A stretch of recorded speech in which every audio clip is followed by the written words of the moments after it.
काशी के बाद अब मथुरा की बारी। अब श्री कृष्ण जन्म स्थान का भी होगा सर्वे, कोर्ट ने दिया है परमिशन। आपको बता दें कि अयोध्या में श्री राम जन्मभूमि, काशी में ज्ञानवापी के बाद अब मथुरा में श्री कृष्ण जन्म स्थान का भी सर्वे होना तय हो गया है। इलाहाबाद हाईकोर्ट ने एक महत्वपूर्ण निर्णय में मथुरा स्थित श्री कृष्ण जन्म स्थान कटरा केशवदेव परिसर के सर्वे रिपोर्ट के लिए कमीशन तैयार करने की अर्जी स्वीकार कर ली है। कमीशन की संरचना एवं रूपरेखा तय करने के लिए 18 दिसंबर की तारीख तय की गई है। यह आदेश न्यायमूर्ति मयंक कुमार जैन ने भगवान श्री कृष्ण विराजमान कटरा केशवदेव एवं 7 अन्य के सिविल विवाद में दाखिल अर्जी पर सुनवाई करते हुए दिया है। आपको बता दें कि अयोध्या में राम जन्मभूमि में सर्वे कराए जाने के फैसले ने मामले को निर्णयात्मक निष्कर्ष तक पहुंचाने में मदद की थी। वहीं हाईकोर्ट के निर्णय के विरुद्ध शाही मस्जिद ईदगाह कमेटी ने सुप्रीम कोर्ट में गुरुवार शाम प्रार्थना पत्र दिया है, जिस पर सुनवाई शुक्रवार को होनी है। गुरुवार को सुनवाई के दौरान कोर्ट ने मस्जिद पक्ष को यह मांग अस्वीकार कर दिया कि सिविल वाद की पोषणीयता संबंधी अर्जी कमीशन जारी करने से पहले तय की जाए। कोर्ट ने कहा कि कमीशन वाद की सुनवाई के किसी भी स्टेज पर जारी किया जा सकता है।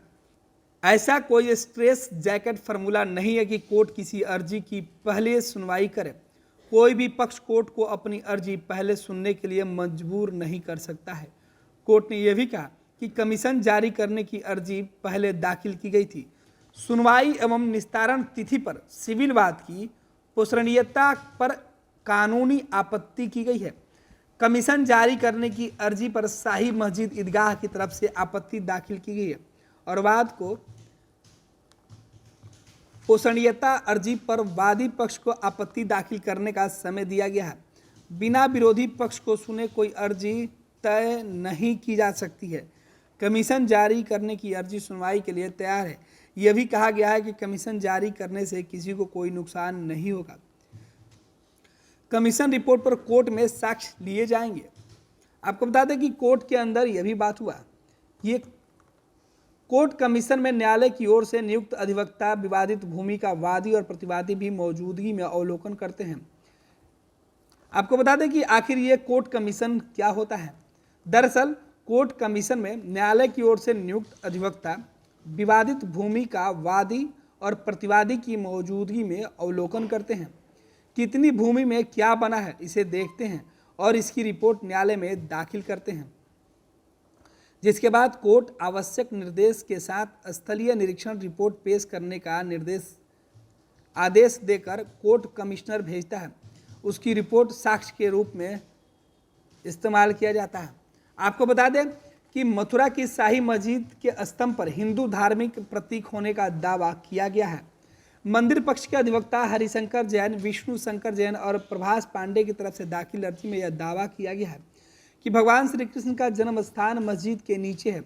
ऐसे कई प्रतीक हैं जो स्थापित करते हैं कि मस्जिद हिंदू मंदिर है। कहा गया है कि वहाँ पर एक कमल के आकार का स्तंभ है जो हिंदू मंदिरों की एक उत्कृष्ट विशेषता है और शेष नाग की एक छवि भी मौजूद है जो हिंदू देवताओं में एक है। उन्होंने भगवान कृष्ण की उनके जन्म की रात रक्षा की थी।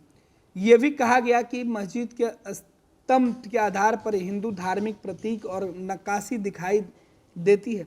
इसलिए कोर्ट 3 अधिवक्ताओं को आयोग नियुक्त कर जांच का आदेश दे। पूरी कार्यवाही की फोटोग्राफी और वीडियोग्राफी भी कराई जाए। क्या आप अपने माता पिता बनने का इंतजार कर रहे हैं? ओएसएस फर्टिलिटी ने लगभग 90,000 जोड़ों के जीवन में खुशियां भर दी हैं। आज ही 8929755101 पर कॉल करें। ओएसएस फर्टिलिटी के कम लागत वाले IVF उपचार की सहायता से अपना सपना पूरा करें और सभी को खुशखबरी दें।